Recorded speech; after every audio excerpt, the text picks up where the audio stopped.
Hello, good evening. Both of those in person and online, welcome. My name is Dr. Sarah Glenn Smith, and I am the chair of the Massachusetts Commission on the Status of Women.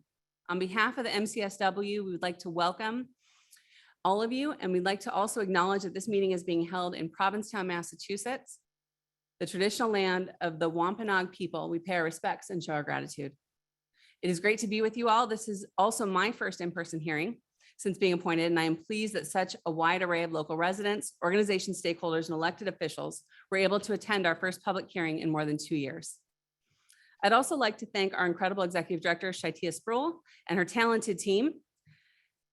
There's a lot going into planning these events, and much of their work is often behind the scenes, but very much appreciated.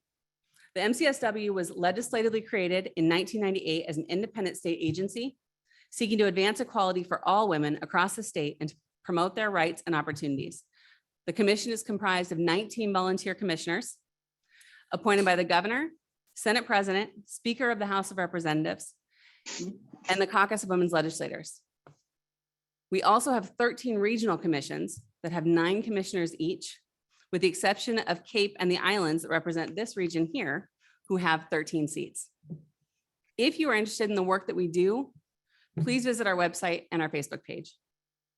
The commission represents and recognizes all women regardless of their age, race, color, creed, abilities, language, socioeconomic status, immigration status, sexual orientation, or gender at birth. Together, we are responsible for studying, reviewing, and reporting on the status of women in the Commonwealth and are charged with advising executive and legislative bodies on the effect the proposed legislation has on women. Our purpose is to provide a permanent and impactful voice for women throughout Massachusetts. MCSW has made much tangible progress on key issues, a trajectory we are able to continue with the help and direction provided by you, offering your narratives. It is not always easy to share your story in front of a group of strangers, and we are grateful for your bravery. It makes a difference, and we are here to ensure that your experiences see positive changes for women. We can't do this work without all of you, so thank you for your input. And as we continue to work toward advancing the status of women, both in the Cape and Islands area here and across the Commonwealth. I would also like to thank the Cape and Islands Commission on the Status of Women for their support in organizing this hearing, and to thank the Provincetown Town Hall for allowing us to host this event here. I will now ask my sister commissioners to each briefly introduce themselves, starting with those in person and then those with us virtually.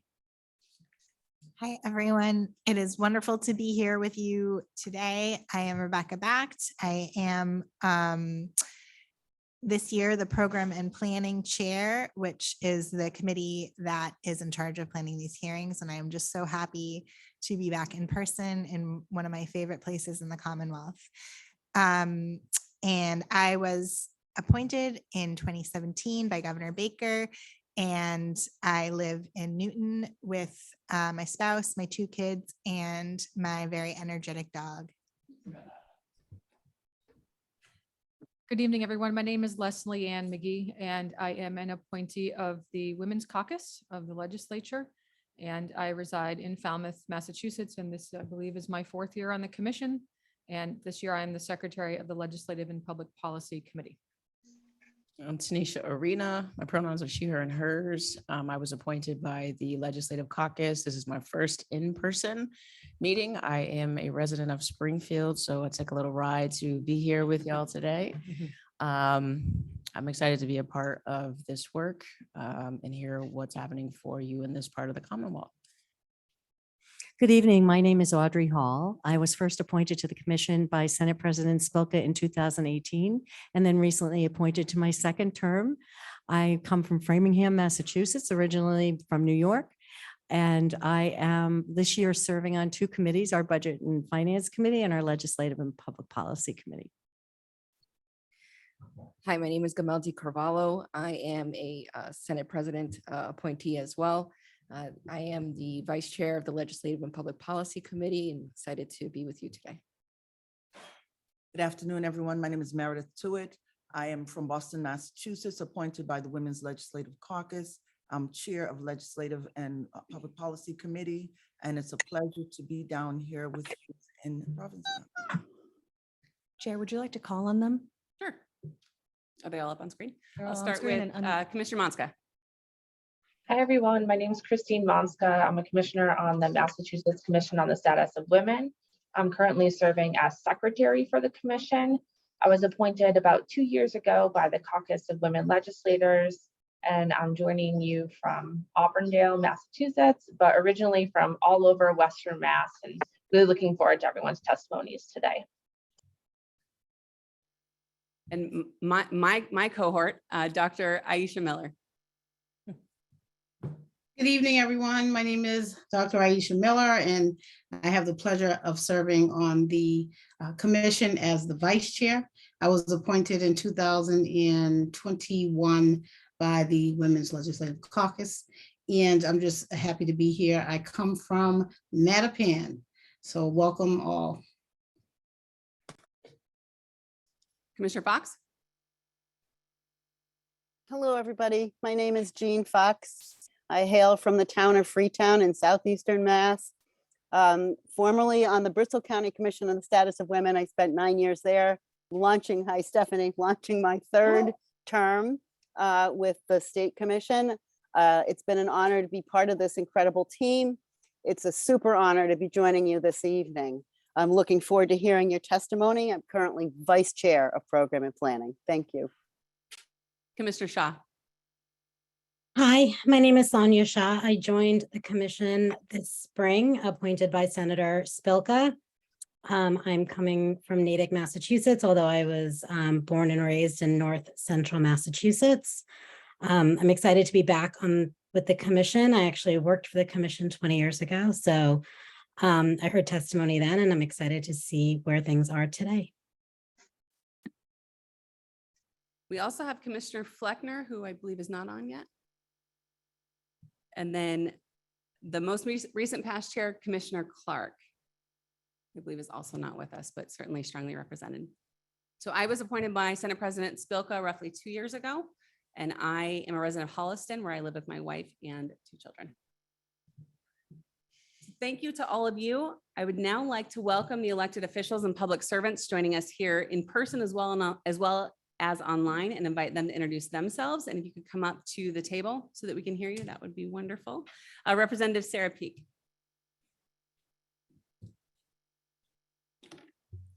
Thank you very much, and welcome to Provincetown. It's wonderful to have you here. And I commend you for making the trip, whether it was by car or by boat, out to the tip of the Cape. And I hope you had a chance to walk around and enjoy a little bit of Provincetown. I'm particularly proud to have you here because you are in my district, the 4th Barnstable district that stretches from Harwich to Provincetown. And also you're in my hometown. All right. And I have spent time, I began my political career as a member of, as we talk about women making progress, at the time I served on the board, it was called the Board of Selectmen. And I sat in one of those seats right there, and we have since amended our charter, so it is the Select Board. So to be back in this room and to have the Massachusetts Commission on the Status of Women, to serve in the legislature as a proud member of the Caucus of Women Legislators with a minority, where you guys probably know better than I do. Actually, some of our members were plucked away by the Biden administration, whether it was to serve as an ambassador or with FEMA, or as you know, your rep from Holliston left us. But at any rate, very proud to be one of the all too few women who serve in the Massachusetts legislature. I am here today with great colleagues. I don't know if Representative Vieira has signed in yet, but several of our colleagues, and Representative Steve Exaros from the other end of the Cape. His district is Barnstable and Sandwich, and parts of Bourne. Anyway, other members of the legislature are at Cape Cod Community College. They're having a dedication today for the new science building. I chose to be with you. My heart is with Thank women. you. So here I am. Just briefly, a few issues which I know other people are going to touch on. My good friend Mary Tuitt cued me in that you guys are focusing on the issue of the sane nursing crisis that we are facing here, and we'll be sending a letter in. The Cape delegation is, I thought we were on top of this and seeking a delay of the implementation of telemedicine for 6 months or so until I picked up the Cape Cod Times today to read the announcement that DPH has announced that they are going forward. Now, I've only been in the legislature 16 years and the senior member of the Cape and Islands delegation. Nobody bothered to pick up the phone to tell me that a decision had been made that was different than what our conversation was when we had a meeting. So I'm just sharing that with all of you by way of background. I'm also pleased you're here because while LGBTQ people live all over from one end of the Commonwealth to the other, from Pittsfield to Provincetown, Provincetown is known as a destination. It was a place during the height of the AIDS crisis when men were dying all too rapidly, and all of us went to too many memorial services where they came to find safe haven. It's been a place where women have come to reinvent themselves and find a new life. My wife and I came here to open a small business. We ran a bed and breakfast for 23 years that we have recently sold. So kind of being in the heart of what is looked at as an LGBTQ Mecca, I'm pleased that you're here and I look forward to the testimony today because while it is Mecca, it's not Shangri-La. And I will put it that way. And in fact, an issue that I would highlight for you is the issue of the LGBTQ community as we age, in particular, how this affects lesbians and trans women. And there is a great commission on that I created, actually was my legislation that created the LGBTQ Aging Commission, and they do great work. And I think there may be an opportunity for these two commissions to work together for the betterment of the aging LGBTQ population. We're dealing with an issue right now, actually in a nursing home facility where partners have been separated in a way that I believe if they were a straight couple, for lack of a better word, a non-same-sex couple, that separation would have been handled differently. We're working through the LGBTQ Aging Commission to do training at that facility, to bring awareness and all of that. And one might think, well, on Cape Cod in the year 2022, we wouldn't have to do that. Hasn't that work already been done? But clearly that kind of work needs to continue. I think you'll hear about childcare. And I'm so proud to live in this little town, which I believe is only one of two towns on the Cape anyway, that has a diversity, equity, and inclusion officer here. And my good friend Donna Walker is sitting right behind me, and I think she'll be testifying later. So I've taken up enough of your time. I'm here to listen as well. And again, I just want to welcome you to Provincetown and thank you for making the trip out to the tip of Cape Cod and bringing government to the people. And thank you again. Thank you. Thank you. Thank you.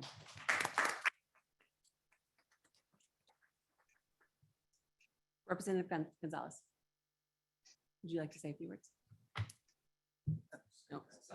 Oh, sorry. I think that's what I have down. He's here online. Oh, online? We have Okay. Rep Vieira online. Okay. Hi, this is Rep Vieira. Just left Cape Cod Community College where we cut the ribbon on a new science, technology, engineering, and math building, which hopefully will create greater pathways for our young women to get into the sciences and those traditionally male-dominated fields, which quite frankly, women are probably better equipped to do those jobs. I also want to just give a great shout out to the group that met this morning. Our Cape Cod Community Foundation announced the establishment of the Women and Girls Fund, and some of the research that they presented this morning. I'm very interested to hear the testimony today to see how that lines up with some of these opportunities that we're going to have on Cape Cod to invest in making changes going forward. And I know my good friend from Falmouth, Sandra Feynman Silva, is on the line as well. And she's been steadfast along with Senator Moran in advancing our Common Start and advancing early education and care. And so having been a member of both commissions on early education and care, we have a lot to do to make continued investments. We did some this year, but continued investments in the childcare arena so that we can support our women, our families, and our future. So very much look forward to hearing all the testimony as I continue to drive back from the college. Well, I applaud your abilities to multitask. Thank you very much. Thank you. Nice to have you here. Thank you very much. Representative Kip Diggs. No. No. Somebody online? No. No? How about Caleb White from Senator Elizabeth Warren's office? In person? All right. Soros? Yes. Would you like to say a few words? Thank you. I We have would been just say given- everyone's name and then. For the you would record, get there. I've been giving your name wrong 3 times, but I am so glad you're here. Oh, wonderful. Me too. Thank you. You could just call me Rep X. It makes it easy, X. easy. And there is a cool factor there, so I like it. Thank you. To follow Rep Peak is really special for me. I hope you know how special she is and how she brings credibility to this job and this position. Me, I'm just a kid from New Bedford that grew up in a tenement. I served for 40 years as a police officer in Yarmouth. And one of my officers was shot to death and our police dog was shot. And that led me to leave the job that I love and run for office and do something that I had never done. And I ran and we won. And today I started at my home in Barnstable, drove to Providence. We signed the Nero law, which allows police dogs that are injured in the line of duty to be treated and transported in an ambulance to try to save their life. We passed it in Massachusetts. And then today in Providence, we passed it in Rhode Island. So very proud of that. It shows you how you can take something and fix it. So I came from Providence to P-Town, but I live in Barnstable. I represent the 5th Barnstable district, which I call the Fightin' 5th. That is Barnstable, half of Barnstable. I share it with Kip Diggs, Rep Diggs, and Olive Sandwich and half of Bourne, which I share with Rep Vieira. My wheelhouse kind of is safety, the protection of people. That's my life. And now I'm able to do it in this job. So the same situation, sexual assault nurses, which we have some of them here, is in my heart. We were on the front page today, apparently, on the Cape Cod Times. I haven't seen it yet, but we're here to talk about that. And the other is domestic violence and sexual assault. I was a sexual assault investigator. I've seen women and children violently abused. And I do everything I can to prevent that from happening again. And really tonight, I'm here to listen, learn, and then lead. So thank you for having me. Thank you very much.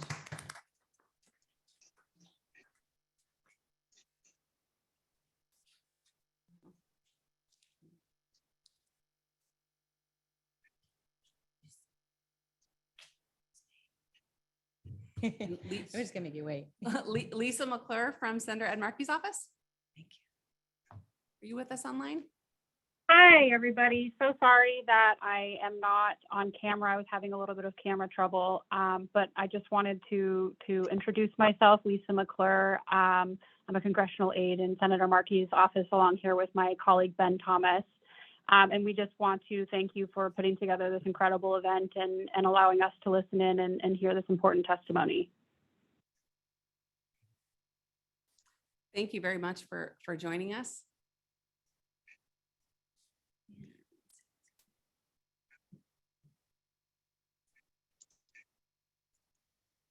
And Caleb White from Senator Warren's office. Thank you.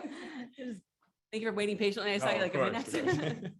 Hello. My name is Caleb White. I am the regional director for the South Coast Cape and Islands in the office of Senator Elizabeth Warren. I'll keep things brief tonight because I'm definitely looking forward to hearing testimonies tonight.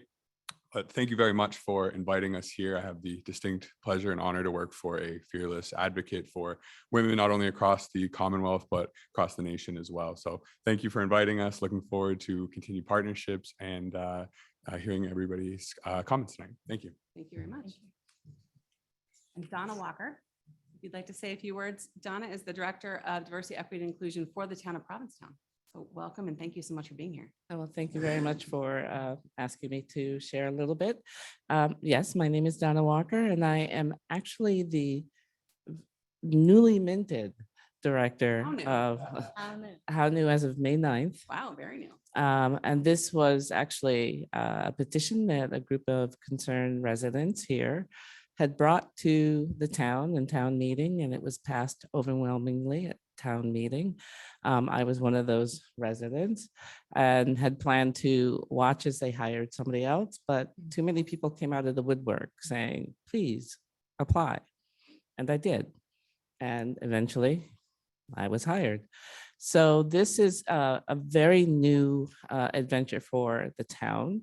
And it is a process of bringing together a community that believes in diversity and inclusion, but also bringing together a community that is looking toward understanding a shared understanding of that as a community. So this process will be ongoing for quite a while. And I think as you're all coming here, I'm excited that you're here doing your first in-person presentation and listening tour to understand what is happening across Massachusetts. And I want to say thank you for coming and joining us here.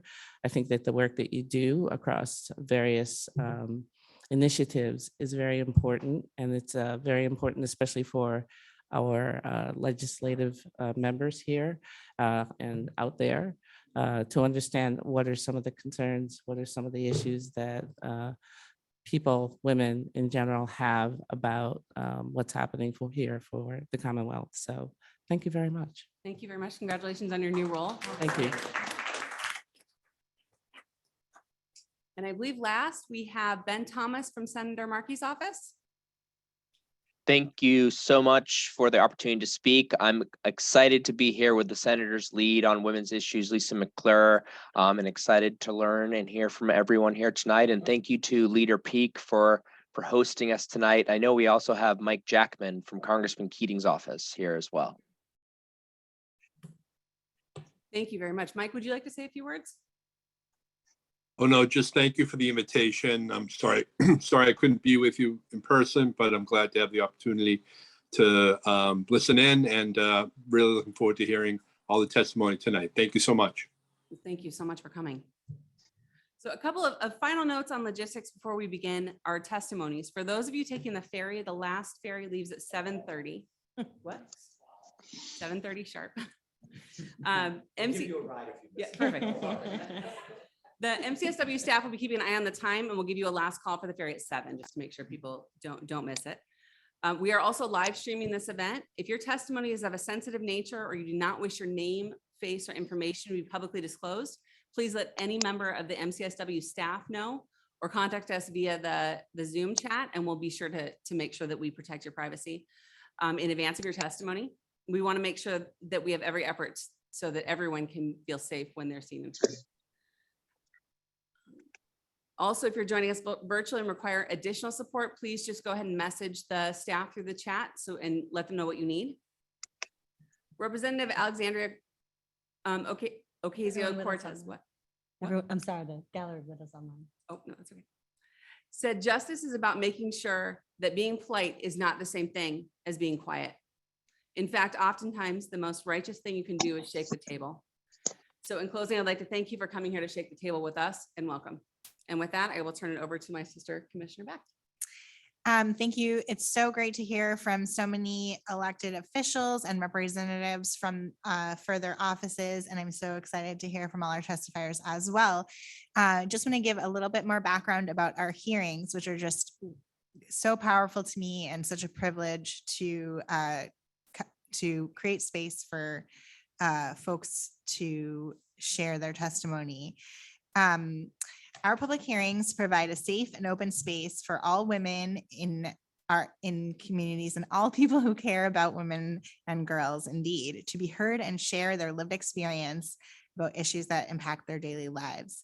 any subject surrounding issues that women face or obstacles that hinder the ability for all women to experience equity are welcome topics.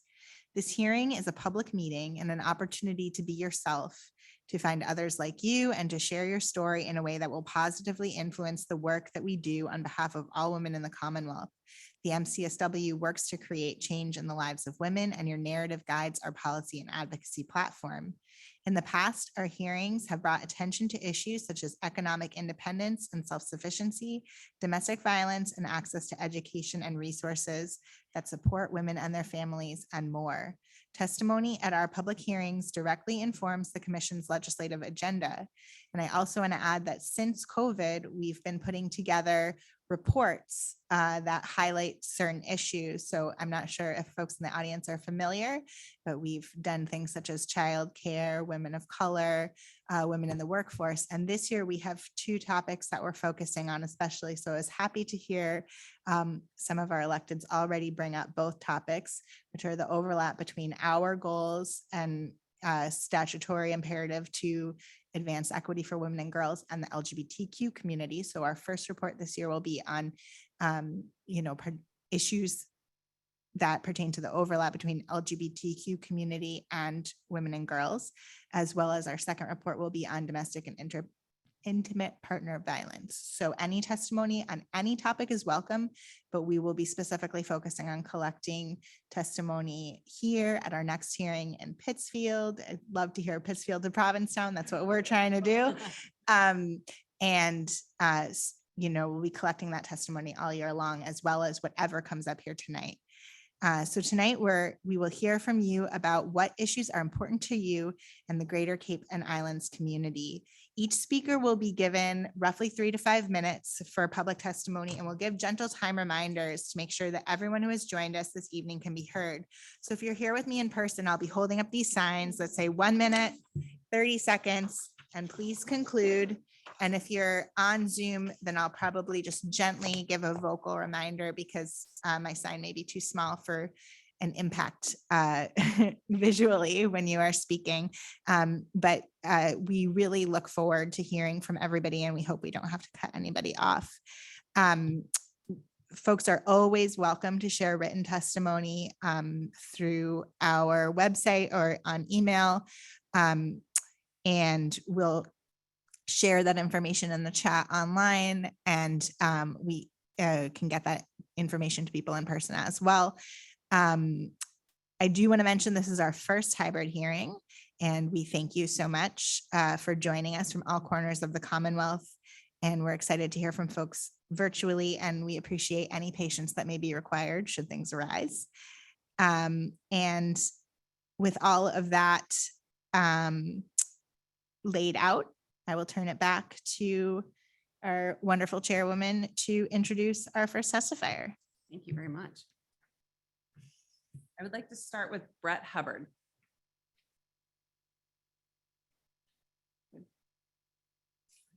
In person? I am here, sorry.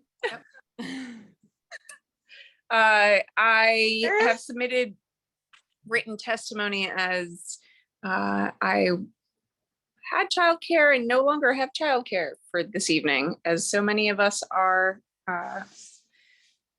known for.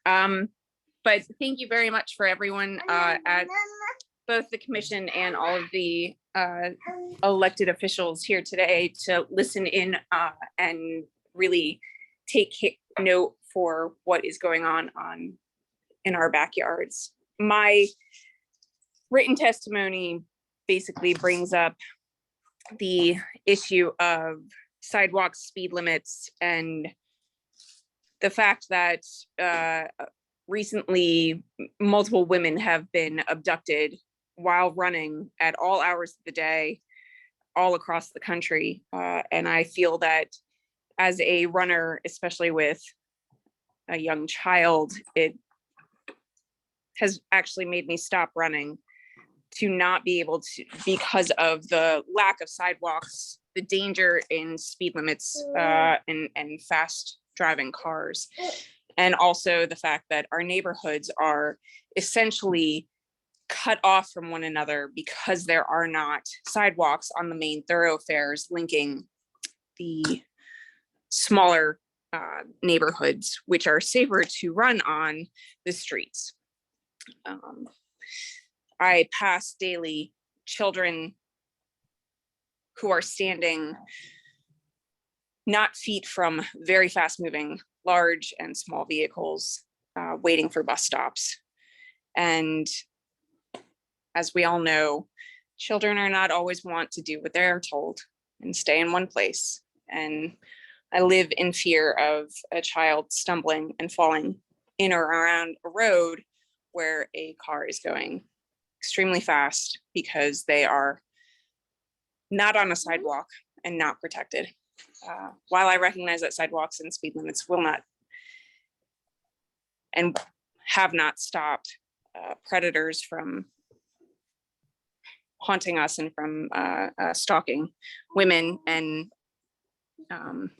trans women, all of us, it does give me great pause to go running with my child in a carrier, because I am constantly thinking of whether or not someone's following me, whether or not someone is watching, and if my child will be left sitting in a carrier and I am taken off, left defenseless, or that she will be standing on at a bus stop one day and a car veers off the road because they are texting and driving or attending a hearing and driving and aren't paying attention. Thank you very much for allowing me this space to voice my concern. I am very thankful for all the work that all of you do, and I look forward to listening to the rest of the commentary and hearing. Thank you. Thank you very much. And providing the live inspiration of the baby in the background, that always adds a little flavor. So it's wonderful. Barbara Well, Burgo. Too cute. Barbara Burgo.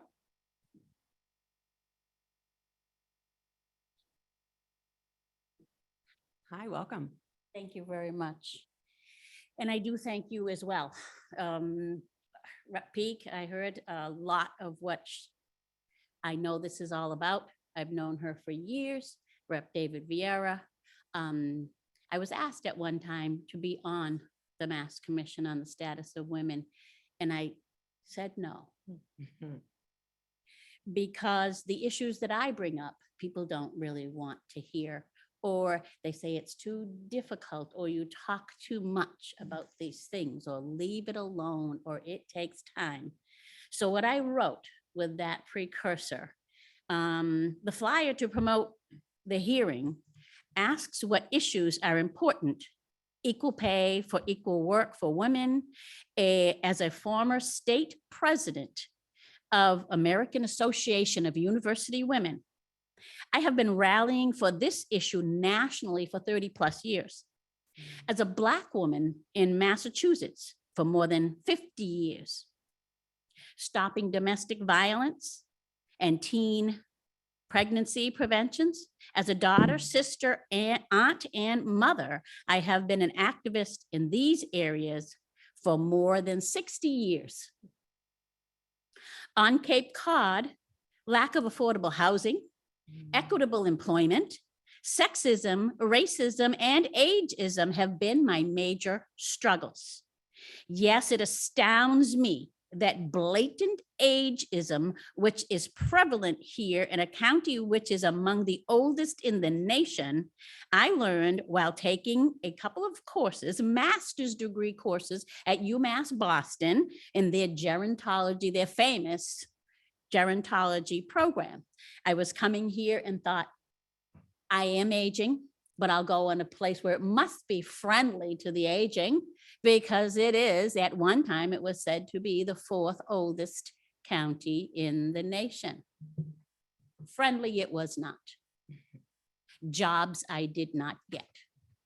Opportunities because I spoke out. You said rattle the table. When I rattle the table, people run.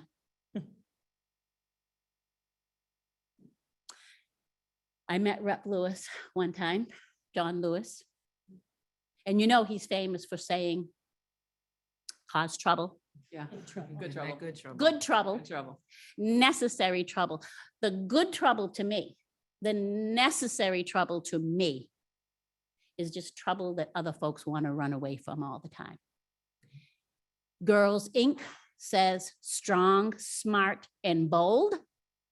As a state president of American Association of University Women and as your former chair of the Barnstable County Human Rights Commission, when I'm strong, smart, I graduated at 53 magna cum laude, cultural anthropology, and bold, all they remember is the bold. Well, you are very bold. This isn't time. This isn't your turn. All of these issues and countless others are exacerbated by the fact that I request a person who moved here with me, that I represent, I'm sorry, a person who moved here with 3 strikes against her. Some know I started a Cape Verdean Museum in Harwich. I'm not here to speak about that or represent that. That's when my mother was born in 1928. And I was so badly abused, mistreated, racist against me, even by some of my own, that I moved out of Harwich. There are many, many other horrible treatments. The myriad ways in which I have been discriminated against and retaliated against for demanding fair treatment and equal justice under the law are too many to describe here. But I'll be happy to address them one by one to any of you who choose.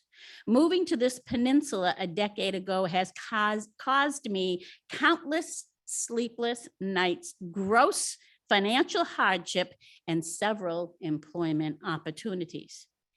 I would like the Commission on the Status of Women and the leadership of Cape Cod to make greater strides toward ending the injustices toward women such as myself, which I have labeled a triple threat to the white privileged on Cape Cod. Thank you very much for your time. Thank you.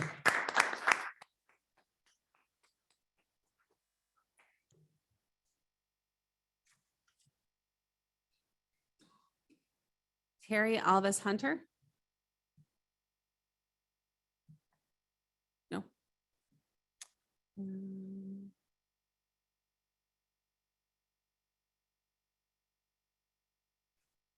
How about Julie Hull?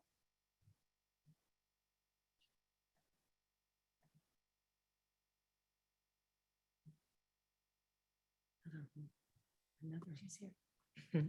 Ask her to unmute. She just did. Good evening. My name is Dr. Julie Hull. I am a Mashpee resident and I'm here to discuss concerns I have about the proposed plan to replace the in-person sexual assault nurse examiners or SANEs here on Cape Cod with the TeleSane program. I'm sad to hear that there has been an announcement none of us were aware of prior to now. I am a board certified forensic pathologist and am licensed to practice in both the states of Massachusetts and North Carolina. While I have previously worked for the medical examiner systems in both states, I do not represent either one of them here. Rather, I speak for myself as a community member and as a physician who has experience with performing sexual assault evidence collection examinations, documenting evidence, and testifying in a court of law in other types of criminal cases. As a physician, I am very worried about patients being treated by non-SANE nurses who lack the necessary training in trauma-based care. Given the nature of my work with deceased patients, that is not my area of expertise, and I'm pleased to hear that I believe it sounds like there are some of the SANE nurses here that do have the experience to speak on the skills that are involved in providing trauma-informed care to live patients. However, my expertise lies specifically in forensic pathology, so that is the area I will focus on. I am extremely concerned about the potential loss of or improper collection of evidence and the problems that could stem from that going forward. It is very concerning that patients may need to go to trial with healthcare providers as witnesses that have not been trained on what information they will need downstream to testify in a court of law. Evidence must be collected and stored under certain conditions and with proper documentation of chain of custody. If not collected and stored properly, biological evidence could be lost. If there is improper documentation of the collection and/or chain of custody, that evidence could be impermissible in court. Additionally, sorry, I lost my place. Additionally, developing the photography skills necessary to properly document injuries requires training. There is more to it than just taking a picture of an injury. Bodies are contoured. Photographs must be taken at a certain angle and with scale in order to accurately depict the injuries without any shadowing. The technical side of the skill is not something easily mastered with virtual guidance. For patients, there won't be a second chance to document those injuries in real time. It must be done correctly the first time. On a personal note, I have recently had the experience of being a patient that had to undergo a telehealth physical examination that is not well suited for telehealth. While it fortunately was not a sane examination, I recently underwent a neurological examination performed by an ER nurse that was guided virtually by a neurologist. While they did the best they could in that circumstance, as a physician, I know it was a less than adequate examination. Some things simply cannot be replaced by telehealth. Finally, sane examinations often take a very long time. ER nurses are already overworked and understaffed. Adding the responsibility of performing a potentially hours-long exam to their workload is fraught with potential problems. While I understand that telesane is necessary in certain places where there truly aren't any sane nurses available, however, that is not the case here on Cape. There are sane nurses here who have been serving our community and who, to my understanding, wish to continue doing so. Losing that valuable resource would be a huge step backwards. Equally disturbing is the potential for this trend to spread. If we allow this to happen here on Cape Cod, I worry it will progress to other areas and negatively impact many more people throughout the Commonwealth. Thank you for your time. Thank you.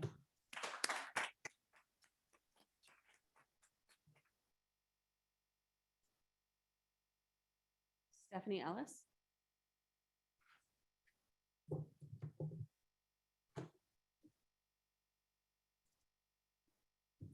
Hello, ladies, and thank you to our ladies and our legislatures and everybody in between. My name is Stephanie Ellis. I'm a registered nurse. I've been a registered nurse for 25 years, and I've been a sexual assault nurse examiner here for Cape Cod for 17 of those 25 years. I'm here to, typically as a nurse, you come very prepared. You notice I don't have anything written down. I'm here to talk from the heart. I don't want to read from a piece of paper. I want to tell you a story about what's happening to this program, this amazing program that I've dedicated 17 years of my life to. I promise you I've not done it for the money. We won't talk about that because it's very, that's not the important piece. So I'm here with two of my colleagues. I have two more SANE nurses here with me tonight. In August, at our monthly meeting, we were notified by senior members of the SANE program that are employed by the Department of Public Health that Cape Cod will be transitioning to a telehealth program, Cape Cod Healthcare, Cape Cod Hospital, and Falmouth Hospital. They'll be transitioning to a telehealth program effective November. So about 2 months' notice is all we were given. We're basically going to be without a position. They've encouraged us to cover call in the Southeast region. So that means they're asking us to travel to New Bedford, to travel to Charlton Hospital, which is in Fall River, I think. Now we take call in the overnight 24/7. We all work full-time jobs as registered nurses, and we cover on our days off.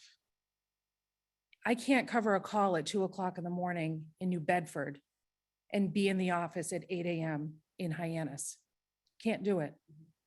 I can't do it.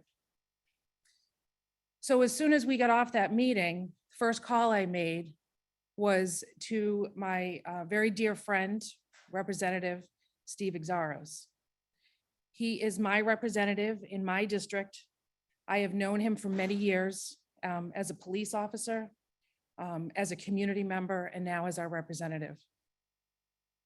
We had multiple conversations, and our legislatures here on Cape Cod, our senators and our representatives took hold of this and ran with it. Several days later, I got a call from that same representative that was on the meeting that told us that the same program would be transitioning. And I was told, stop talking to agencies. I'm here tonight to rattle the table. Rattle it. I have not talked to the press. I have been contacted by the press, but I have not spoken to the press. I want to do this above boards. I want the truth to be told. I want people to hear about the program. I want people to appreciate the program, and I want people to advocate for this program. But not just the program, it's the people that we serve are who we need to stay in the front of our minds in regards to this proposed change. My greatest concern, I have many concerns. I could sit here all night, but you would miss the boat. But some of my greatest concerns are that we have been told that the quality of care will not change. I am not here to speak about the quality or anything about the telehealth program. I am not a telehealth nurse. I will not speak about that program. I simply am not an expert in that field. I am an expert in showing up in the emergency room when my pager goes off and taking care of a sexual assault victim. That's what I do. That's what my colleagues here do. It is very concerning, the woman who spoke before me so eloquently, the chain of custody. The ER nurses are already overworked. It'd be such a burden on our ER nurses who are already doing an unbelievable job trying to keep their heads above water in the edges of a pandemic. To ask an ER nurse to do a sexual assault examination takes anywhere from 4 to 6 hours. Once you're with a sexual assault victim, you are one-on-one. Once that kit is opened, you do not leave that kit. It stays in your sight at all times to protect the chain of custody. That ER nurse, her previous patients are now divided by whoever is left on staff in the emergency room. I wouldn't want to be a patient coming in with a broken arm or something and having to have a nurse take care of me that is overburdened with a large caseload. Although I think our ER nurses are amazing and they would do a great job, I think you get my point. In addition, they're saying that the care won't change. Well, something unique about the program at Cape Cod and Falmouth is that our SANE nurses are cross-trained for pediatrics. We are the only region in the state of Massachusetts that is cross-trained. We can respond to cases from birth to however old you want them to be. We have Children's Cove in Barnstable County who does an amazing job. They recently hired a nurse practitioner who will cover some pediatric cases, but she doesn't work 24/7. We just had one of our SANE nurses do a pediatric case yesterday at 7 o'clock at night. With the proposed system with the new telehealth, that patient would not have a SANE nurse. Telehealth, the NTC, the National Telehealth, I don't know what the C stands for, they are not cross-trained. They do not cover pediatric cases. that pediatric patient would be cared for to the best of the ability of an untrained, as far as a forensic nurse, ER nurse, and ER physician. I'll summarize. When we go in and do a case, we walk in and we do everything. We do the pelvic exams, we do the forensic evidence collection, we do recommendations for STD medications, etc. In the new model, the ER nurse is not trained as a forensic nurse. They do not have specialized training in doing a pelvic exam. So that means now the ER physician would have to come in and do a pelvic exam. So that's a third person coming in and taking care of a trauma victim. It's not ideal. It's not ideal. So I just want to say thank you again for this opportunity to tell you a little bit about my program that I'm so passionate about. I could sit here for a couple of hours and talk to you and answer questions and so forth, but I want to be respectful to everybody that has anything to say. I greatly appreciate your time. I greatly appreciate the work that you're doing. And I hope that you can be our next biggest advocate for Cape Cod for the sexual assault nurse examiner program. Thank you. Thank you very much.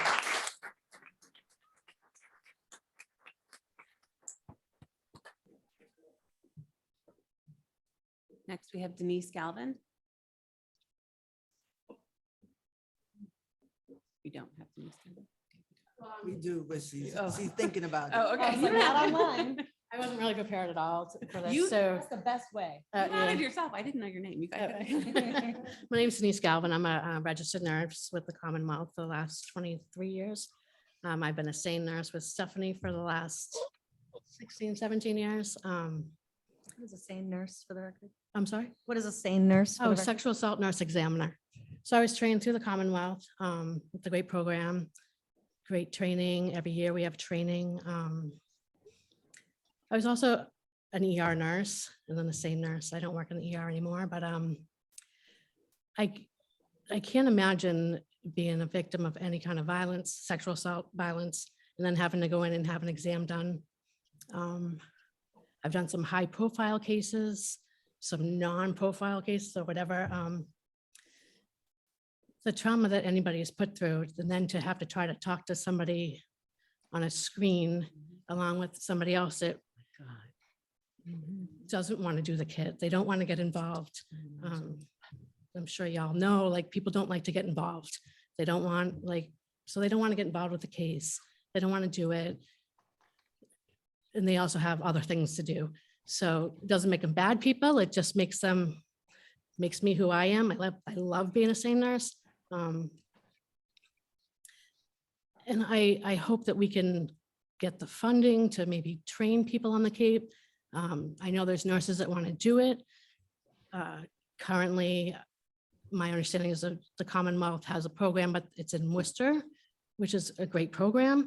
But for nurses on the Cape, like Stephanie said, we all work full-time jobs, most everybody. I don't know anyone that doesn't. And then the SANE is just a side thing. And so to go to Worcester to get trained and get precepted and then try to learn here, it's not great. So if we could somehow get funding to get a program done down here to get people trained. I know we don't have a lot of staff right now. People have moved on. But telesane and then just not having like a person that wants to be there to do the kit and to work. And also the other thing, we've worked with the same district attorney's offices or police officers and the rape crisis. And so we all have like this relationship. We know a lot of the people, we know how it works. We know the forensics part and how to do all that evidence collection, and to get nurses that can't do it, don't want to do it, talking to a screen. I don't know if anyone's done a televisit, but they're great for some things, but I just can't see it. I hate to see it. I know it's better than nothing, but I think that we can do better. I think women, and they deserve better. And I don't know what else to say. Thank you. Thank you. Thanks.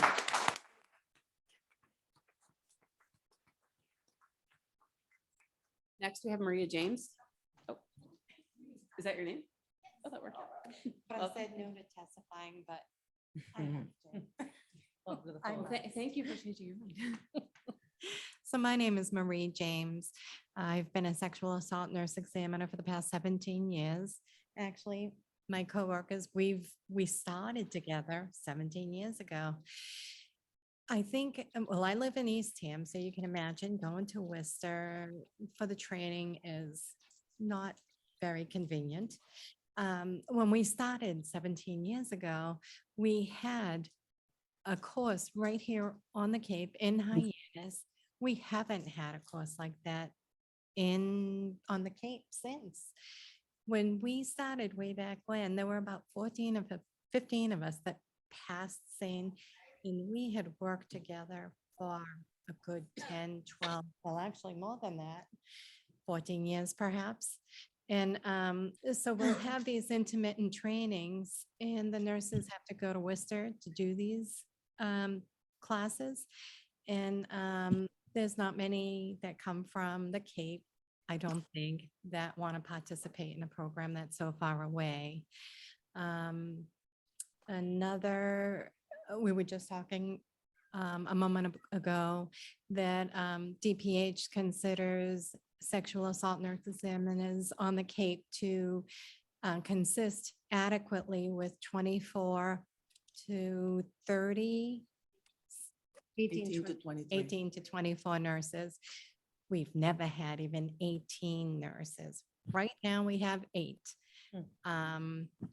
So we could use more training on the Cape.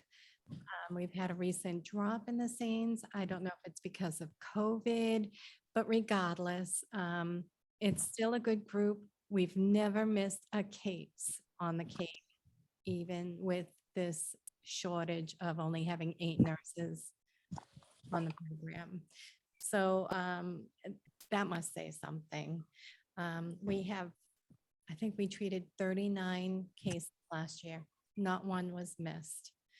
I'm very proud to work with these group of people. I feel it's such a necessity in our community. And to transition backwards, I mean, we do have the telehealth SANE program that is usually strictly related to rural areas, that just are no services for SANEs to train, no classes. But to take a step backward, here we are doing in-person examinations. And we do, like Stephanie had said, we do the whole thing from start to finish. We do the pelvic exams. And to have a physician step in the middle of doing a case to collect the evidence, and even sometimes they need coaxing as to what exactly to collect. Sometimes they need coaxing, but we're collecting crucial evidence that's going to help determine the outcome of the case. I don't know what else I can say. Thank you. But I really like what I do. I think we do provide a great service, and to take a step back and for something that's been so personal all these years, to suddenly go with a nurse on a laptop, I couldn't imagine being in that position. I just couldn't. So I think that's all I have to say. Thank you for listening. I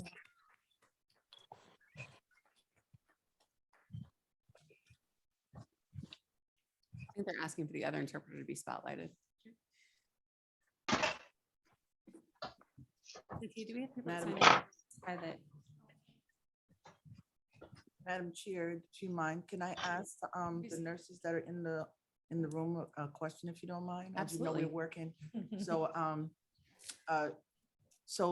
the MCSW is working on conversations around the SANE issue and with DPH, and we have a meeting coming up and our letters written.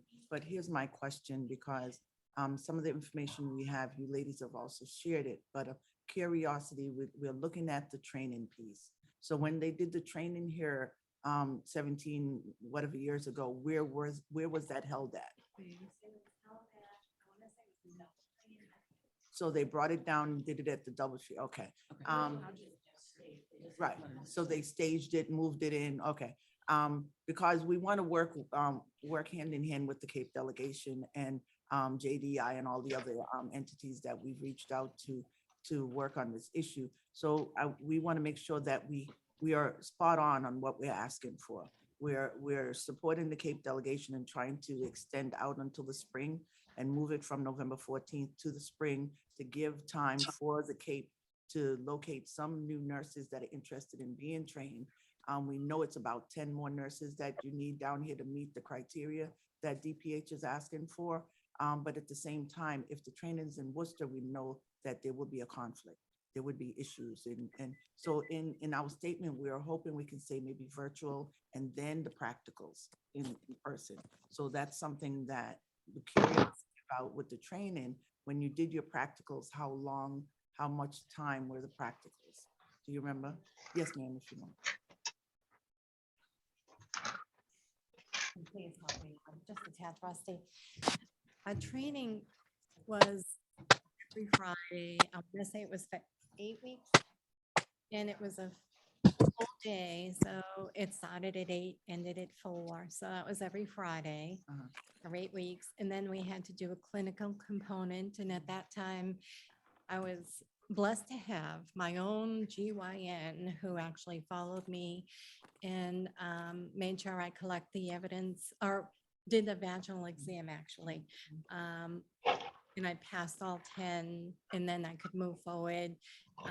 I think the training has changed in that now they have live bodies that they can practice on at this training. Hello.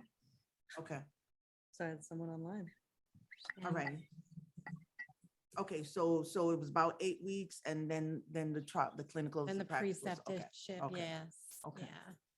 Was there All right, anything that else? helps us because we do have meetings coming up and we want to be able to vocalize correctly and factually what we're asking for. We're talking about, yes, Rep. Peak, sorry. Mary, I would just respectfully add to what our wonderful SANE nurses have said today. Something that has happened since they were trained 16 years ago is Cape Cod Community College has a nursing program now, where Cape Cod Healthcare partners with them. Nurses are trained there the first 2 years of their training. There are facilities there. There are classrooms there. The practicum work is done at Cape Cod Hospital and Falmouth hospitals. So I believe that with a little creativity and a little thoughtfulness to remote areas in the Commonwealth, we can get around these training issues with little or no expense. Just takes a little open mind and creative thinking. So that is why we asked DPH to kind of put this radical change on hold for at least 6 months, which, by the way, if you look at the calendar, we will have a new administration one way or the other, and we will have a new DPH commissioner. And that's just being blunt here. Part of what really frosts me about this is that this administration is doing this in the last 2 months, that they are making a sweeping policy change like this that affects Stevens and my and the entire Cape delegation's constituents. Got a little hot under the collar about it, and I appreciate your support because the more voices we can bring to this. And I would just say, probably shouldn't say this, it's a bit of a gratuitous comment, but if men were affected by this, and to the degree that women are affected by this change, we would not be seeing this happen. We would not be asked to look at a computer screen at a time of physical and mental. Oh my God, I want to. that is going on. And that Yes, is a big part of it as well. yes, Why we thank should you. put stuff to it. Thank you. All right, so the training, the 6 months extension, and so the next question is, I saw you, Stephanie. So the next question that would be beneficial for us to know is, because one of the things that we saw in some of the notes were they said that there were no nurses that wanted to be trained. Is it just the fact that it's the distance, or go ahead, Steph? So Excuse me, sorry, please come up to the mics. We have And they people can't hear you. online who can't hear you and we want everyone to hear you. So thank you for asking that question because that's the point of clarification I wanted to make for you, is that there is a current training happening right now. We had 2 nurses queued up to join the Cape region. They were told by leadership of DPH that they are going to be eliminating the same nurses on the Cape, and they want them to join the Southeast region instead. So we had nurses ready to go. One did go through with the training with the caveat that she would prefer to be on the Cape. And the other one backed out at the last minute because she said, I simply can't take what I was told, I've not spoken with this nurse directly, was that she simply couldn't do the drive. In addition, the training that is happening right now, it is a virtual training. So people are logging in. So we're in a virtual world like we are now, but there is a mandatory 3 days. They have live models where they do a pelvic, they train you at the pelvic exams. That's done in Worcester. Here's Megan with you as well. Oh, she's the same nurse with us as well. Yep, that's lovely. So when I did my training, we didn't do a 3-day training of live models. We actually paired with a GYN or a nurse practitioner or something along those lines. And we did live real patients' pelvic exams. There's no reason why. I think I'm a pretty decent, sane nurse. I've done a good job all these years. So it's effective. There's ways around it. That's my point. So I want to make sure that it's very clear that the training right now is virtual. So the access to that piece of it is fairly excellent, right? Okay. So, and I don't know if that's going to be consistent, if the training will change, because Megan, who was up on the screen, she had to go in person. And there's a cost.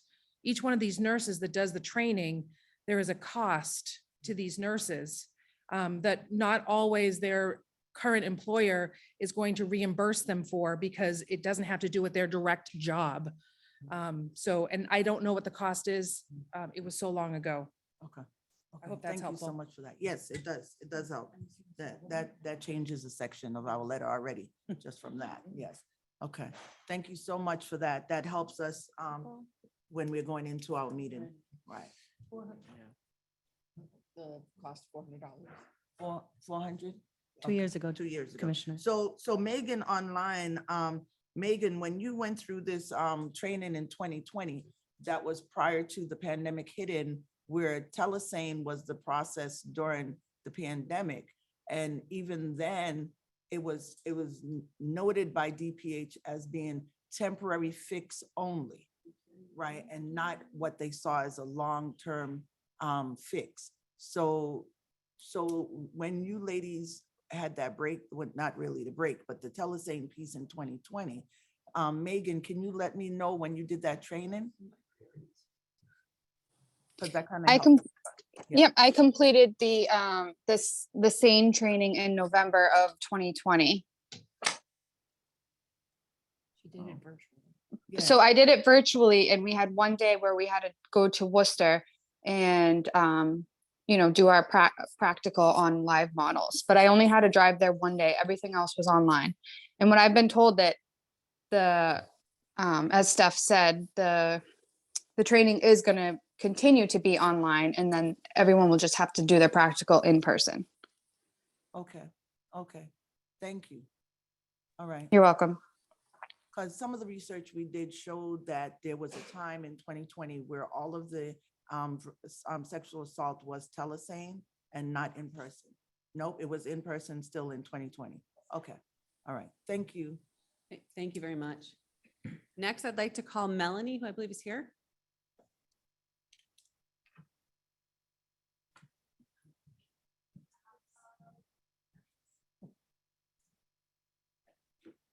Hello. Hello. My name's Mel. I'm one of your friendly Cape Cod Hospital ER nurses. We're stretched thin.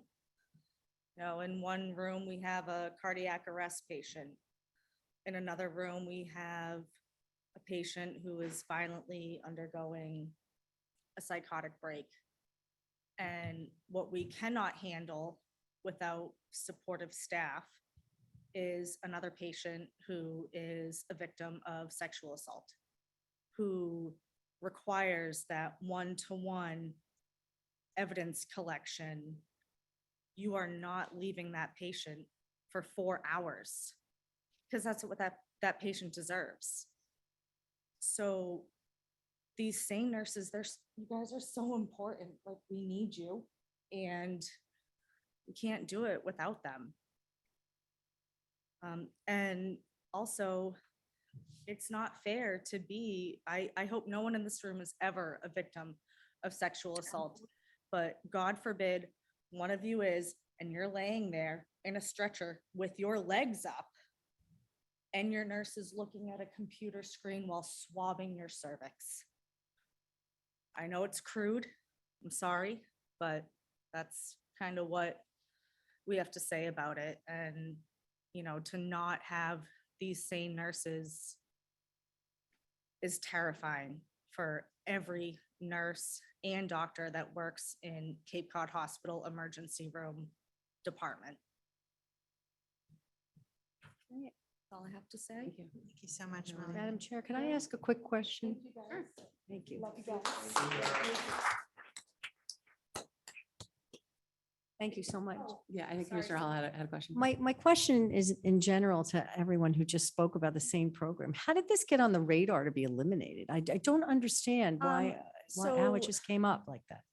It came on our radar because with the members of the MNA, the Mass Nurses Association, someone posted it on our board saying that it was, you know, up for debate about whether or not they do away with our sane nurses, and it scared us all. So Do we have any more history on that? Now that we do? Yeah, we've been working legislative committee's been working on it. We got notified about, same time the ladies did about 3-4 weeks ago. And we've Yeah. been doing, and then the Cape delegation had their meeting 3 weeks ago with DPH. So we've been waiting, and our meeting is tomorrow. So it came from the DPH DPH made the announcement to eliminate. to eliminate. And we know, though, my question is, do we know where this came from? Why did the DPH automatically come out with an announcement to eliminate this? Like, what generated it? I have Do we no know? idea. Do we, is it all money? I mean, how much would they be saving with this? Probably. Do you guys know? Yeah? Yeah, come on. Did a great job. Thank you. So I can't speak to the money. I don't know. Okay. But I do know, as well as everybody in this room knows, that the budget runs July 1 to June 30. Yeah. Our budget is already passed. 7.9 million. Why are we making this change in November? Right at the time of an election, when there's so much change and turnover? That's just a question. I don't know the answer. DPH is saying that they need 18 to 24 nurses in order to run a region. We have been running this region for 17 years with less than a dozen nurses. We are the region in the state of Massachusetts with the highest retention rate and the lowest missed cases. We are the only region in the state of Massachusetts that is cross-trained for pediatrics. We know our numbers are lower. A lot of that has to do with the fact that we don't have a college campus with dorms on Cape Cod.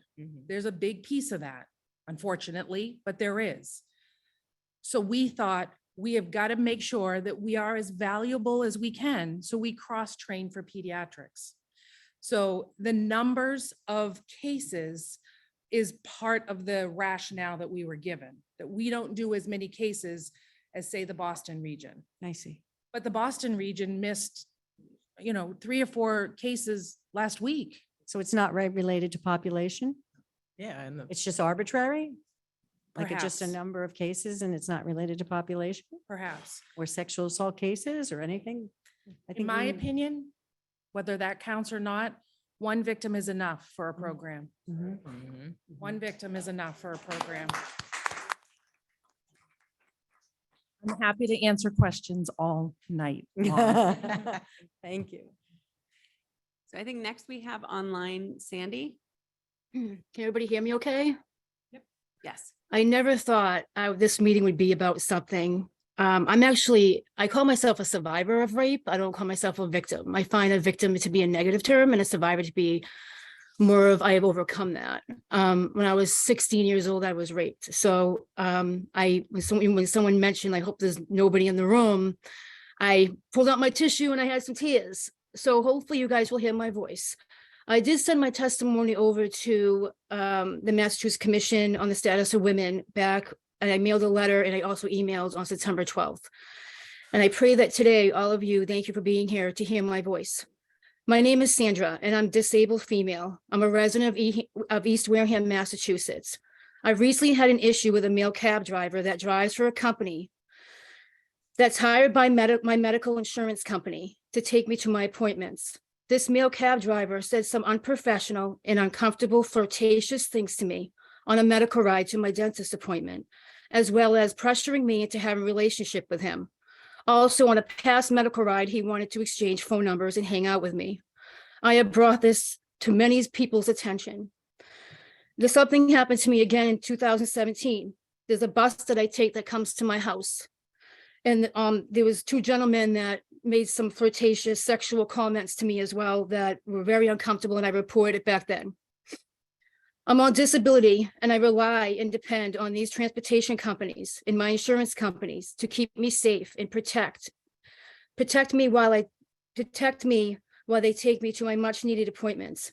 My disability has been greatly increased and has worsened since this year's incident and causing me a backflash to unresolved incidents back in 2017 and also to that rape when I was 16.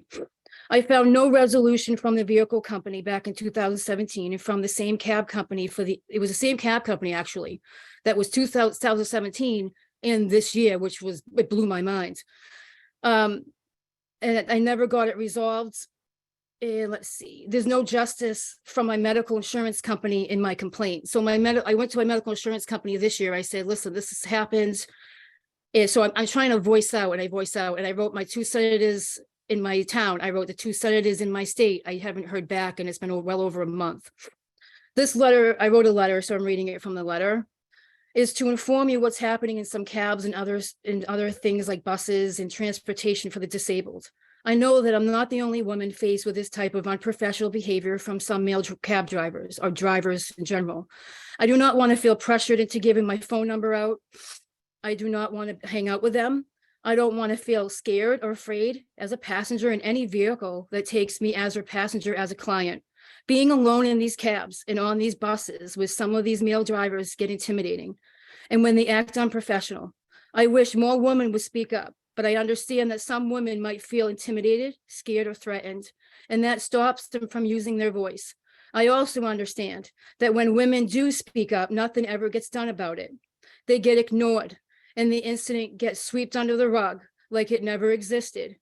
A lot of companies feel that they don't answer complaints, and as long as they ignore them, they'll just go away. Well, problems never just go away. Problems need a positive solution, or they will come back in the future, as history always finds a way of repeating itself. I also understand that people just end up not doing anything about what happens to them, and they suffer in silence because they're ignored, making them feel much worse than their disability due to injustice. In 2017 and this year, I used my voice, and still not being heard. I made a complaint, and that decision that was made from the Appeals and Grievances Investigation Department of my medical insurance company was unjustified. So I find that every time I tell the truth and I use my voice, I can't help but feel that it's a prejudice against me because I'm a woman and I'm on disability. Drivers in the companies they work for, as well as the insurance company, should have enough respect, professionalism, and dignity to not tolerate any unprofessional behavior like that I've encountered. If the driver knows that they're being watched and listened to by camera installed in these vehicles they're driving, then the driver will have no choice but to act professional and cease all sexual harassment behaviors, or else face disciplinary action with their company. I read your mission statement on your website, and I feel that you can help me be that voice for women and girls and for anybody that has been a victim or is of this type of abuse that's been happening in these vehicles for transportation. I'm asking the assistance of Massachusetts Commission of Status of Women to please hear my voice and be that permanent, effective voice for all women across Massachusetts. Because instances like these are continuing to become a huge issue amongst women in our rights. Please help me stand for fundamental freedoms, basic human rights, and the full enjoyment of life for all women throughout our lives. No woman should be disrespected and feel uncomfortable while riding as a passenger and client in any vehicle. All people that take public or private company transportation should feel safe, secure, protected, and comfortable in any vehicle at any time. This world needs to start to create safe spaces in all places for everyone, where a place or environment in which a person or category or people can feel confident and they will not need to be exposed to discrimination, disability, prejudice, racism, criticism, harassment, or any other emotional, mental, or physical harm. Please help me pass a bill into a much-needed state mandated law to have all companies that transport passengers as clients to install cameras with audio in all their vehicles.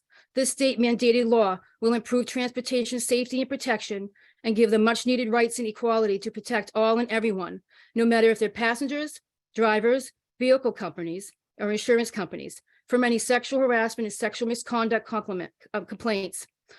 The camera with audio installed in all vehicles that have transportation passengers as clients will give the companies a validated proof of truth that they need for evidence to conduct a thorough investigation and bring justice for all. I thank you all tonight for taking the time to listen to me and help me please pass a bill into a much-needed state mandated law. And if you have any questions, you can freely ask. Thank you very much. Thank you.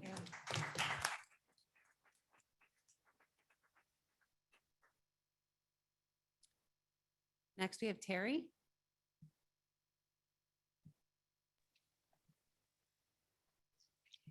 Hello, everyone. Can you hear me? We can. Hello. Hi, my name is Terry Alves Hunter. I am a regional commissioner on the Cape. And the reason I wanted to speak is about racism and DEI. I am very frustrated at the lack of support and timeliness of this issue being addressed. When I hear from different school districts that, oh, it takes time, or we're going to vote on that, or we haven't hired the new DEI person, my response to them is, I see you met deadlines when it came to the pandemic and COVID. The entire world was up and about in less than 60 days being remote. Yet when it comes to the Blackdemic, you do nothing. You have the access to the cure, yet you don't do anything. And it reminds me of the Bible, in that most of Cape Cod sits on the Old Testament, because they don't have the courage to be comfortable. They don't have the courage to be comfortable with being uncomfortable for change. When it doesn't specifically address them, then it's not an issue.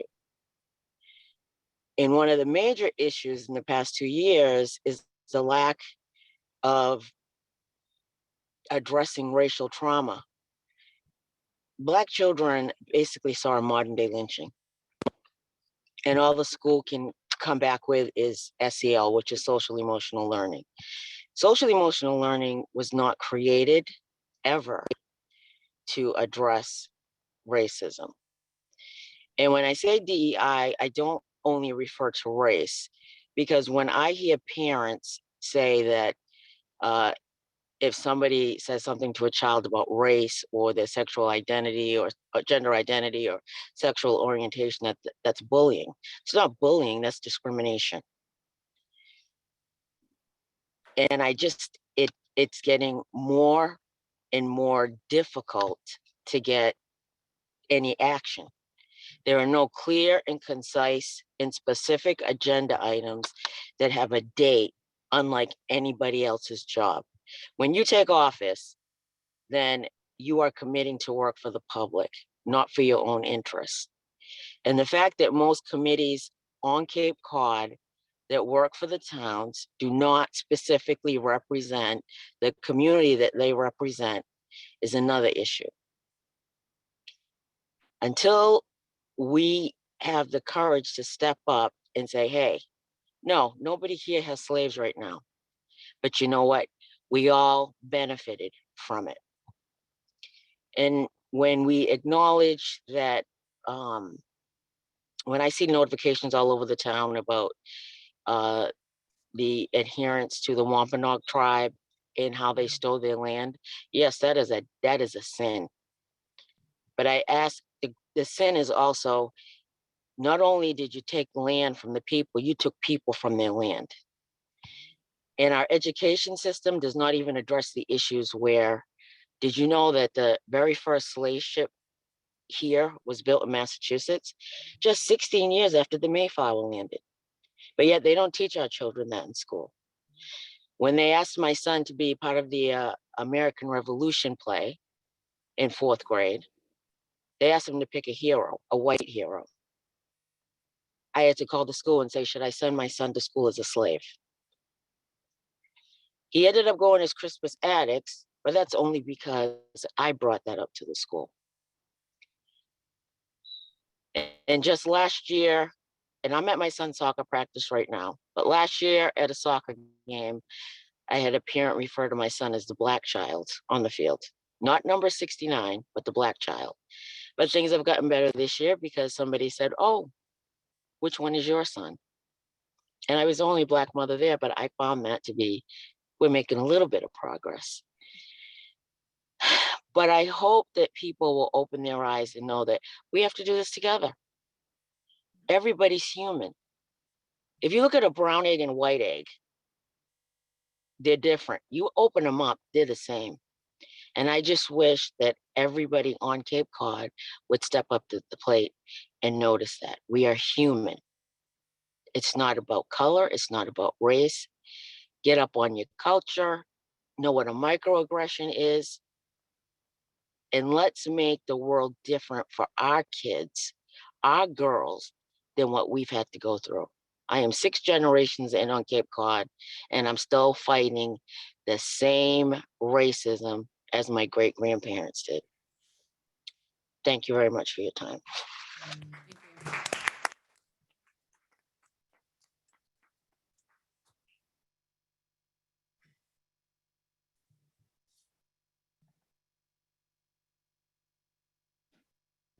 Chair, I've got one more sane nurse if you have time, We had someone named Amy. Amy Peterson, are you who here? has requested to not be on video. Not be on video. Okay, Hi, can you hear me? we can. Yes. Okay, hi commissioners and elected officials. Thank you for your time. And so my name's Amy. I'm just newly elected to be on the Cape and Islands Women's Commission Board. And I would just really like to say I resonate with what everybody is saying here. I am also a survivor of violence and assault. I am a woman, a Mashpee Wampanoag and woman of color. I live on our newly Mashpee Wampanoag tribal reservation.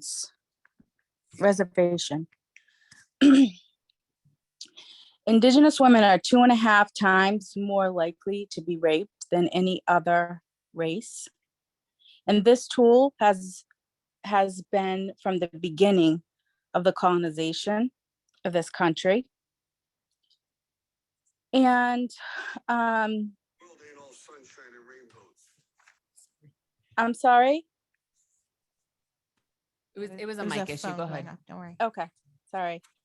And so I really wanted to be just to hear to really speak about, you know, the fact that just being here on Cape Cod and the islands, we don't even have a place for us to go. We had one in Hyannis, the oh gosh, now my brain, I'm sorry, I can't think of the name of it right now, where you get birth control and all the different help and resources for young women. We don't even have that facilities anymore. Also, I just feel that with all this, everybody deserves the right to be treated with compassion and respect. Planned Parenthood, thank you, sorry. That's it. We don't even have access to our Planned Parenthood. So there's so many lack of vital resources here that our women and our young women need, that in other spaces and places they have more resources. Also, I think that,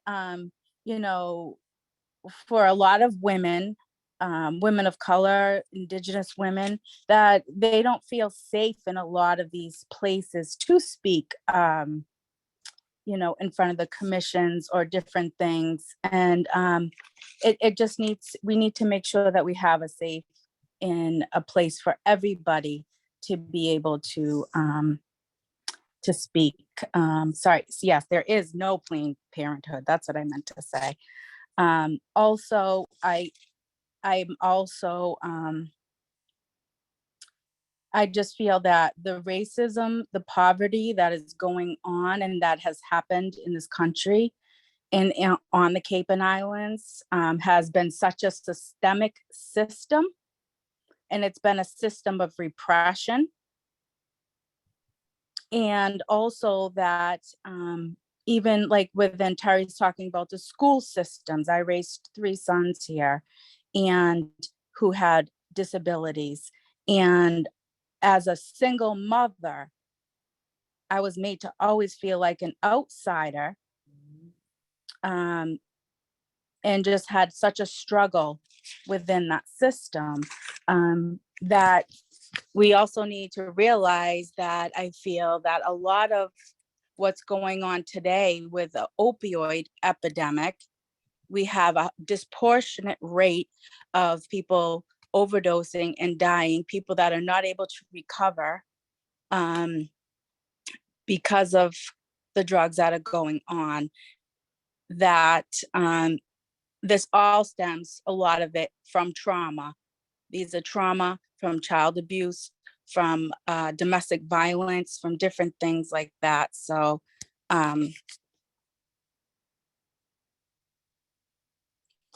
that's kind of really what I wanted to say. Really, that I felt I needed to bring this to the table of the poverty and the racism, and the fact that women of color also, I feel Native women, we also have a disproportionate rate of, say, a medical care. We don't get the same kind of medical care or treatments. We don't get the diagnoses when we need to get our diagnoses. And that's really it. Thank you. Thank you.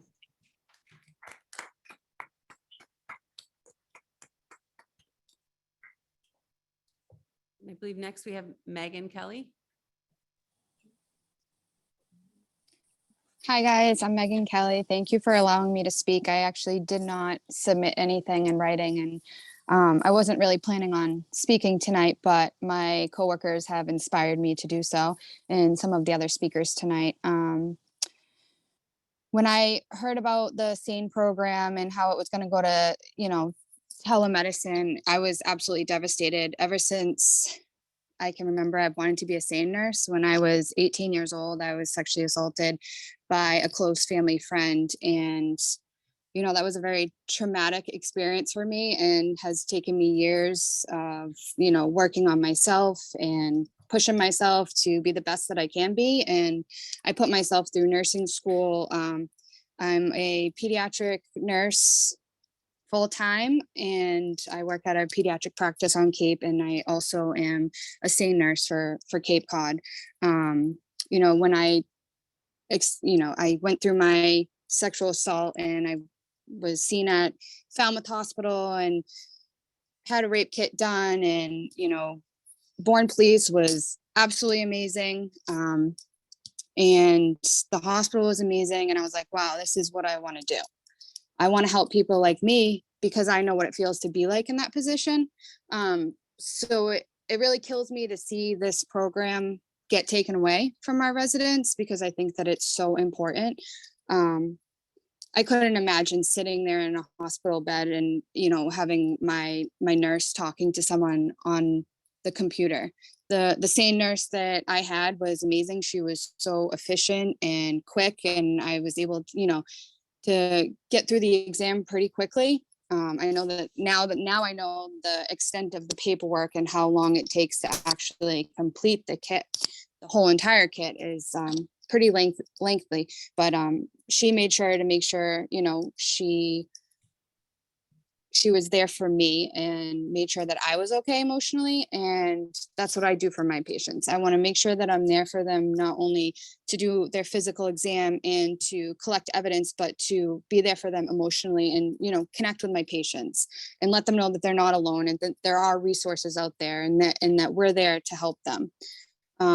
Recently, I've had 2 pediatric cases within the last month.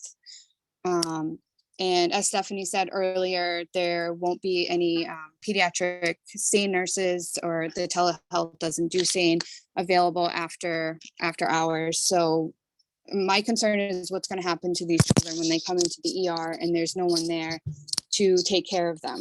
And then they, you know, you miss that window of opportunity to get the evidence. And I mean, Stephanie pretty much said it all, and we could sit here and talk all night about it and how passionate we are about it.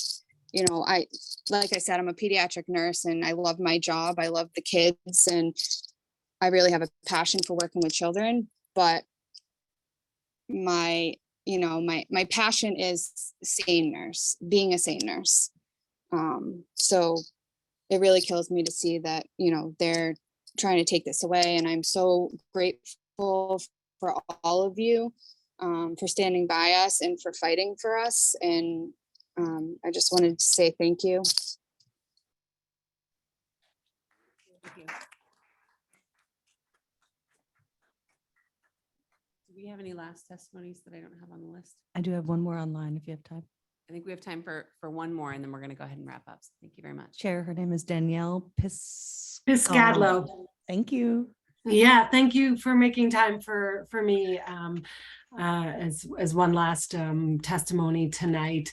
So I'm Danielle Piscadlo, and I'm the executive director of a nonprofit called Women's Money Matters that focuses on the financial security of women who are living on low incomes, many in shelters and transitional housing, most on some form of public assistance. And I'm here tonight to elevate the experiences and challenges that many of those women share with us that prevent their financial security and economic advancement as the Mass Commission on the Status of Women looks to set its priorities. And so I thank you for hosting this opportunity as we work together to create a better Commonwealth for women and girls. So as we head into Domestic Violence Awareness Month, you know, I'd like to draw attention to the fact that many of the women that we serve in our programs do find themselves living in shelter with their children because they are survivors of domestic and sexual violence, traumas that stay with them for the rest of their life. So I just want to join and amplify the voices of the others on this call who have so bravely and eloquently encouraged the Commonwealth to put more resources towards addressing domestic and sexual violence as an issue that we need to be thinking about and working towards collectively. We also run workshops that focus on the expenses of moving out of shelter and trying to get stable and affordable housing. And that always highlights so drastically the complete lack of affordable and stable housing, especially around the greater Boston area. So really want to just draw attention to the issue that you cannot create, you know, safe homes for your family when there's these really large market forces that are working against you and challenging to overcome. We also run workshops for younger women who are mainly teen moms in our program around the cost of childcare. And that's another systemic barrier that we continue to see, as they work to increase their education or career or technical training, they continue to face this care crisis that I've heard others highlight, that disproportionately impacts women, many single moms that just cannot find affordable, reliable, quality childcare options. So another societal issue that we really need to be working towards collectively on behalf of women and in our Commonwealth. I've talked before and testified during the session on women in the workplace around the impacts of pay inequities, especially for women of color, then how that prevents women from creating financial safety nets and being able to pay down debts like student loans at the same rate as men, and being able to save for retirement in the same way that they're, that men can. So want to continue to raise awareness about that ongoing barrier for women. And the other issue that I want to raise attention to, though, is around inflation and the costs of rising prices and how that is preventing women in all of our communities from being able to afford the basic necessities of groceries and diapers for their families, and especially at the current levels of public assistance. So I applaud the Commonwealth for increasing SNAP benefits by 12% recently, and encourage our legislators to really look at all forms of public assistance and ensure that they are matching and in line with the rising prices that are really hurting so many women across the Commonwealth. So that's it for me tonight. And I just want to say thank you again for providing this forum for so many inspirational women to share their experiences and their stories. Thank you very much. Finally, we have Gwen, who I believe is here.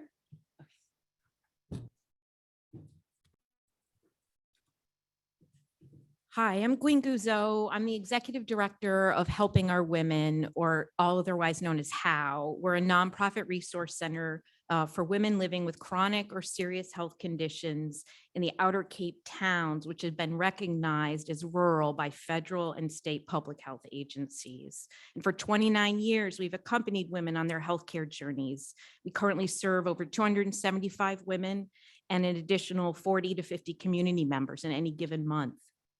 As we approach our 30th anniversary, our records show we've served over 1,000 women since our founding in 1993 and distributed nearly $1 million in financial assistance or paid transportation to improve their access to healthcare and well-being.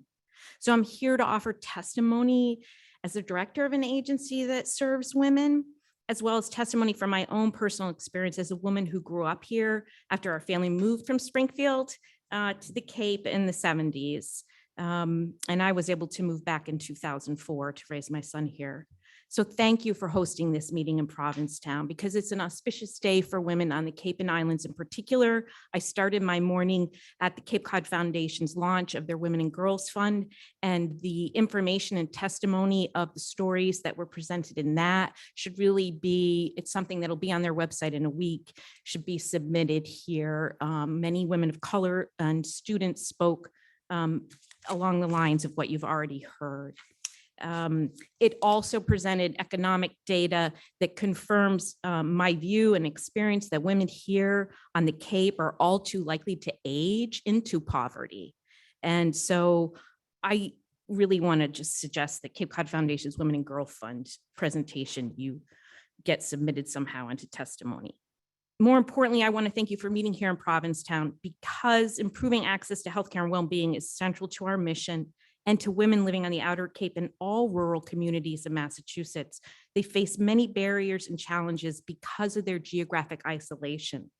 If you live in Provincetown or Truro, you actually live further from a hospital than any other Massachusetts resident. I did the measurements myself this past year.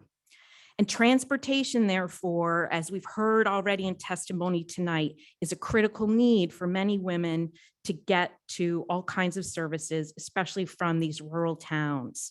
And so the pandemic shifted as it shifted, we've seen an increase in the number of rides requested, including increase in number of rides requested to domestic violence agencies or shelters, which may have office hours all the way out here once or twice a month, but otherwise you need to get someplace else that involves transportation.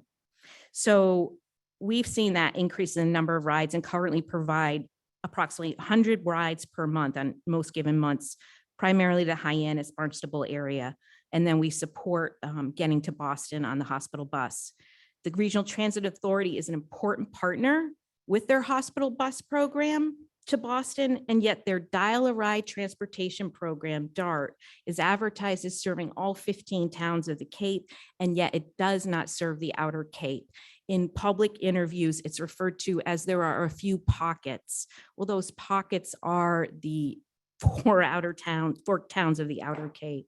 Measures to address this gap have not met the need. We would like to see a hospital bus program from the Outer Cape to the Hyannis Medical Center area, not the current Band-Aid approach that requires 4 to 6 hours of a bus ride round trip. And that's also not just for hospital access, but again, that's where a lot of other key services have their major offices for human service agencies, including domestic violence services. Certainly they have satellite locations, but that's where their primary offices are.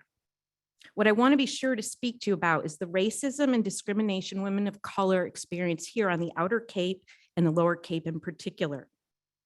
At Helping Our Women, we have a pledge to the women of color living on the Outer Cape. We pledge to listen to you, to trust you, and to invest in you.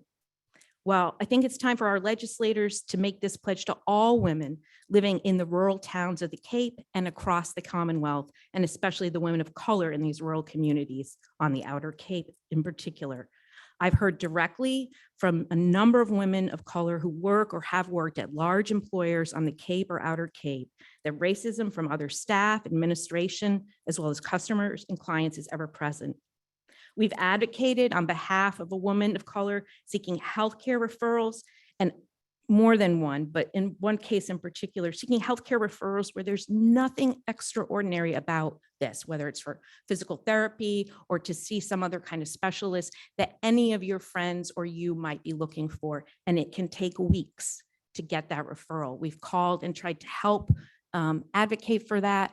And it seems the only explanation I have for the situation is just that it is, if not over, implicit racism and bias when working with people who speak English with a very heavy accent, and you need more time to talk to somebody who has a very heavy accent. So I think that I'd also want to speak briefly to my personal experience given the testimony tonight. I was going to even skip this part, but the default mode of what's being presented, I recently went to an urgent care clinic, saw a doctor, and in that experience, I went for what I believed was a yeast infection. A week later, I returned, the rash had spread, and the language I was given was, I thought steroids were a no-no down there, but I realized I can prescribe steroid cream. Well, as a woman, I was appalled and discouraged to have my genital anatomy be referred to as down there by a medical professional. This may seem like a small incident to some, and yet the use of down there rather than correct anatomical term of vulva or genitals is an example of the kind of language that suggests or directly asserts a sense of shame about a person's body parts. Others would call this a microaggression. Unfortunately, many of us just shake our heads and keep going, being sure to tell other people, don't get women's health at that local urgent care location. But that's nothing compared to this one last story, very brief, that I have.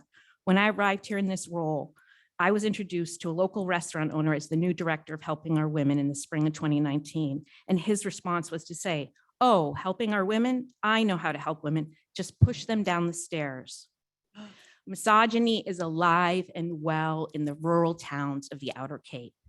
Fortunately, there are many men who are supporters, volunteers, donors, and even community members who receive services from our organization.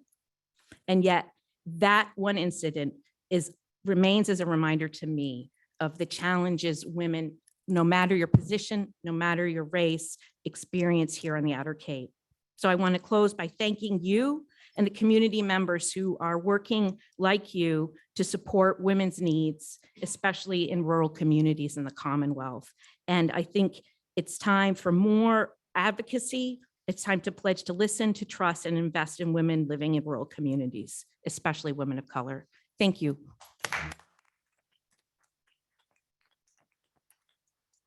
I know we have about 4 minutes before we have a cutoff for people to run to the ferry. So I'm going to ask Commissioner Tuitt to close us out. Or unless Dr. Miller is still here. I know that she had a. I'm here. Oh, you are? Wonderful.